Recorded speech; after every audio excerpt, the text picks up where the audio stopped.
So ito nga pala yung mga kaganapan kanina, mga kumartes. Nagbubudel fight nga pala sila kasi nga pala si kuya nga pala ay nagpatay ng baboy na pambenta. So dahil tanghali na, yan sabay-sabay na silang kumain, pati yung gumagawa nga pala dito sa bahay. Ang tama nga naman at hindi nga ako nakauwi ng bayan, kaya kumuha na lang ako kay kuya ng 1 kilong laman at 1 kilong liempo. Tapos ang ginawa ko dun sa laman, ginawa kong adobo para yung mga gumagawa sa bahay may pang ulam ngayon tanghali. Tamang-tama naman si kuya nagluto din ng adobo, di dalawa tuloy yung adobo. So kapag kasi kuya ay nagkakatay ng mga karne, yung iba may mga order na. So ayan yung business ni kuya, tapos si kuya ay may tinda ding mga manok. Kaya just in case na wala kaming ulam, dito na lang kami bumibili. At dahil wala nga tayong pansahog, ang naisip ko na nga lang nalutuin ay adobo. Siguro bukas na lang tayo uuwi ng bayan dahil wala nga tayong mga pangsahog. Ultimo nga sa bawang, sa tindahan na lang ni mother ako bumibili. Pa day 6 na nga pala ngayon mga kumartes ng ating CR, at kita nyo naman mga kumartes, sobrang kalat dito sa bahay, as in. Hindi ko talaga alam kung saan ako mag-uumpisa maglinis. Pero hindi pa tayo pwedeng maglinis niyan dahil nga may ginagawa pa dito sa loob. Hala, kita nyo naman yan, sobrang kalat. Ayan nga pala yung ilalim ng lababo namin, hindi nga pala yan naka-tiles. Kaya sabi ko isang gawaan na lang din para isang kalat na. So dito naman sa loob mga kumartes, akala ko hindi papasok yung gagawa ng aming inidoro. Dumating ng alas 10, kaya yan, yung inidoro natin nakakabit na. O diba mga kumartes, sobrang kalat pa. Gusto ko na nga din siya talagang matapos para makapag-imis na nga ako. Hindi ko nga pala kung makakapasok kung ako kinabukasan kasi napakadami kong imisin. Siguro magpa-personal leave na lang ako, kaya sa sub-leader namin na nagpapaalam na ako ngayon pa lang. So PL po ako dahil talagang maglilinis tayo ng kabahayan. So medyo malinis lang dito sa bahay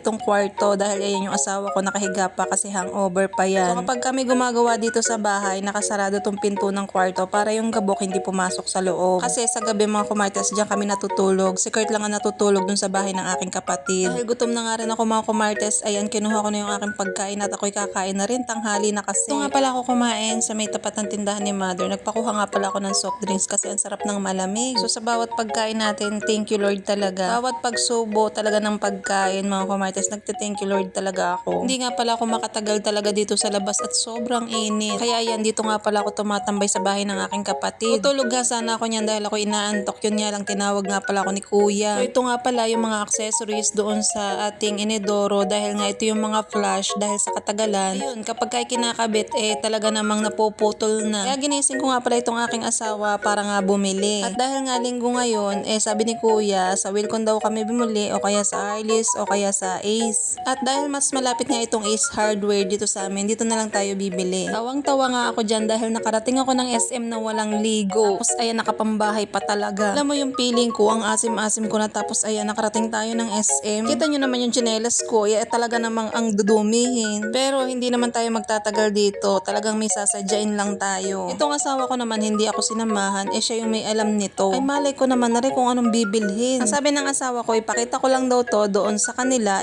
alam na daw nila yun. Kapag may dala pala kayong ganito, palalagyan nyo pala ng sticker dun sa may guard, hindi ko naman alam. Kaya ayun, yung nag-a-assist na lang sa akin yung nagpunta sa guard at nilagyan niya ito ng sticker. Sabi ko kasi kay kuya, ako nakakabili nga pala ng ganon. Nga lang daw, hindi nakakabili ng ganyan, dapat isang set. Dito nga, napakadami din pagpipilian. So hindi ko alam kung ano yung bibilhin ko, kaya ang ginawa ko, tinawagan ko yung asawa ko, yun nga lang hindi sumasagot. Kaya ang naisip kong tawagan ay si kuya dahil sabi nga nung mga nag-a-assist sa akin, ang maganda daw makita ito nung gumagawa para tama yung bibilhin. So sabi ni kuya na nag-a-assist, pwede naman daw itong isauli. Basta okay pa daw yung packaging at saka hindi daw basa. So kapag ka naman daw nakita ito na gagawa, alam naman na daw nila ito. Pero bago ko nga siya bilhin, tinawagan ko nga si kuya dahil siya yung nasa bahay. Buti na lang talaga sumagot si kuya at ayan, ito na nga yung binili ko, yung dual. So ang isang set nga pala niyan ay 999. So dahil wala nang laman ang ating bulsa, ang ating wallet, nagpunta muna ako dito sa China Bank para nga pala mag-withdraw. Dahil wala na tayong pampasahod. So wag nyo nang tanungin kung magkano na yung nagagastos ko sa pagpapagawa ng CR. At baka hindi kayo maniwala. Charis!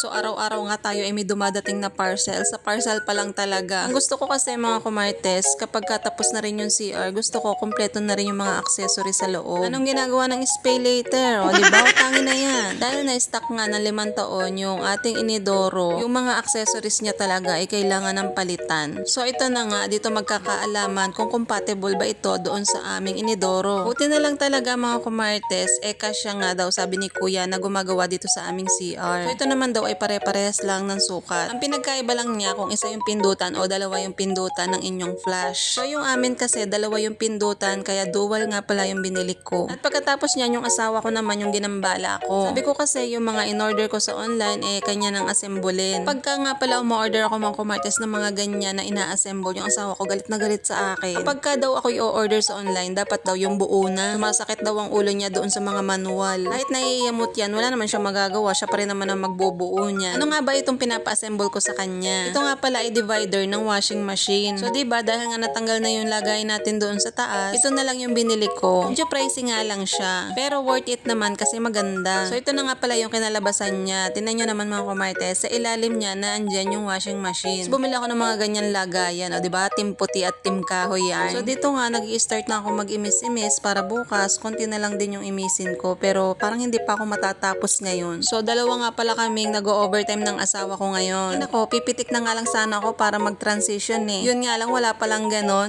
From this to this na nga sana tayo pero talagang wala Hindi kaya ng aking powers. So dito nga mga kumartes yung asawa ko. Kita nyo naman, hubad pa kasi sobrang init nga. So nakakabit na yung ating shower na syala-syala. Tapos yung ating inidoro at saka yung bidet natin is nakakabit na rin. Yung lavatory ay okay na rin. Yung washing machine na lang, yung installation na lang ng washing machine ay hindi pa. So bukas yun na yung gagawin. At ayan, thank you nga pala kay kuya dahil nagpa-deliver si kuya ng mang inasal. Hindi na nga pala tayo magluluto mga kumartes, buti na lang. So ayan, ang kalat pa talaga. Grabe. Kaya pala nagpa-deliver si kuya nito para yung mga sagala natin ay merong makakain mamaya. Ayan nga pala si Kuya Nash, ayan. Tapos nga pala dito ngayon sa Joel Town, dito sa barangay namin. At kasama niya yung kanyang pinsan na si CJ.